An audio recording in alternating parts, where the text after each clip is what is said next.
Aris number 28, Raymond at Paas. Please come in. Raymond. Raymond, ayan. Abay, sino ang nasa mayorya ngayon na lilipat dito sa magtatangka ng panibagong liderato ng Senado? Ilan kaya sila, ha? Pero may sigurado ng isa, ha? At yung dalawang nag-abstain baka manindigan na rin ang Senator JB at Senator Migs. Raymond at Paas. Mayor, Ano ang latest dyan? tuloy Mayor, ang ugong na magkakaroon na naman ng palitan ng liderato ng Senado kahit na nakakaisang linggo pa lamang si Senate President Alan Peter Cayetano sa pwesto. Marami umano yung mga nadismaya sa nangyaring kaguluhan sa Senado noong nakaraang linggo dahil nagsimula ito sa biglang paglutang ni Senator Ronald Bato de la Rosa, barilan noong gabi ng Miyerkules at ang pagtakas ni Senator Bato Huwebes na ng madaling araw. Ganun pa man ay naagaw na ng mga tinaguriang pro-Duterte group ang pagiging mayorya na sa Senado habang naghahanda sa impeachment proceedings sa kaso ni Vice President Sara Duterte. Dahil tumakas at nagtago na muli si Senator Bato, ay hindi na buo ang 13 na bilang ng bagong Senate majority. Dalawa mayor sa mga pangalan na maaring maluklok muli bilang Senate President, sina dating Senate President Vicente Tito Soto III at dati ding Senate President Juan Miguel Migs Zubiri. Raymond, Yan ang ating inantabi, Mayor. lumulutan din ang pangalan ni Senator Win Gatchalian. Pwede rin dahil kahit naman sino sa kanila, Mayor, kung sino yung makakuha ng sapat na suporta ay yun ang yung kasi di ba nasubukan na nila si Tito Sen, nasubukan na si Migs, kaya siguro gusto nila ng iba kung sakasakali para lang makuha, may mga makukuha pa doon sa ngayon ay bagong majority na from 13, 12 na lang dahil wala na nga si Senator muli, si Senator Bato. Si Senator Ping Lacson, wala ba interest na maging Senate President? Hindi naman siya nagbibigay ng pahiwatig, Mayor, bagamat siyempre nasa desisyon na nila yun kung sakasakali na kasi ang ginagawa dito, Mayor, siyempre ang palulutangin nilang mga pangalan yung madaling makahimok doon sa kabila at kung ano ang magiging usapan. Alam naman natin, Mayor, na hindi ganun kadali, lalong-lalo na sa ngayon na may kanya-kanyang kontrobersiyang kinakaharap yung iba sa mga senador dito sa Senado. Kaya lang kung si Senator Ping Lacson ang maging Senate President, baka maubos ang oras sa Senado sa pagdebate kay Marcoleta. Pwede rin. Pwede rin.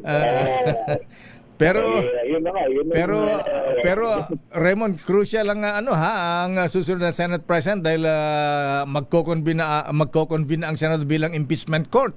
Siguro sino ba ang lawyer sa hanay ng grupo ni na Senator Ping, Senator Tito Sen? Si Senator Kiko. Senator Kiko. Aba, kung siya ang gawing Senate President, ayan. Kaya lang baka mag-away sila ni Senator Robin, ha? Nakita yung video, sinuntok ni Senator Robin si Kiko, bagsak si Kiko. Ang galing mga memes talaga mga kababayan natin, ano? Ang mga gumagawa ng AI. Ano naman daw yung sagutan lang yung nangyari sa kanila doon sa plenary at saka nasundan pa sa Senate lounge ng gabing yun. Ayan. Okay, sige. Abangan natin yan. Mainit dyan na Raymond, ha? Lalo't ngayong araw ng Lunes, sabi ni Senator Lito-Lito Lapid-Lapid, ha? Ayan, mabango daw yung kanyang toga, ha? Bagong laban ng Downy. Ayan. Di ba?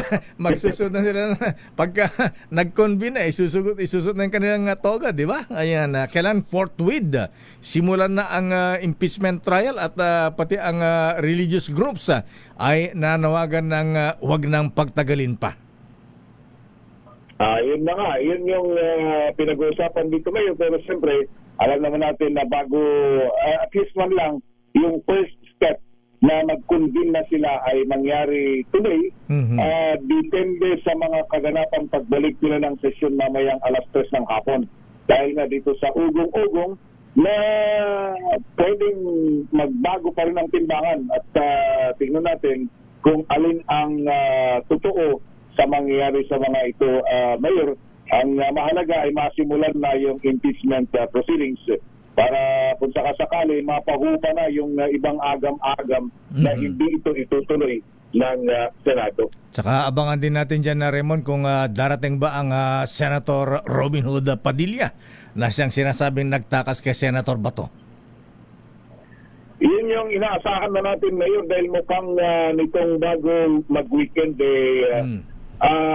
marami ang yun doon sa mga yung supposedly ay minority sa ngayon ay manghihingi sila ng paliwanag mula sa liderato ni Senator Alan Peter Cayetano doon sa mga nangyari nung last week dahil yung iba sa kanila inaakusahan na umalis daw dahil alam nilang magkakagulo na itinatanggi naman nila.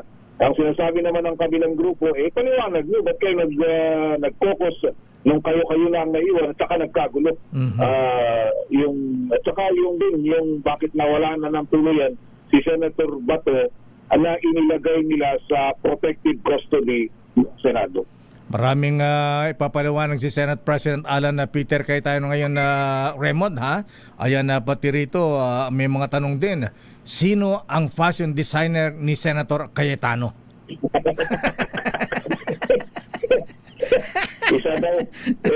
isa pa sa biruan dito, Mayor. Isa daw sa dahilan kung bakit magkakaroon ng bagong pagpapalit muli ng Senate leadership. Bakit? Hindi nagugustuhan yung barong.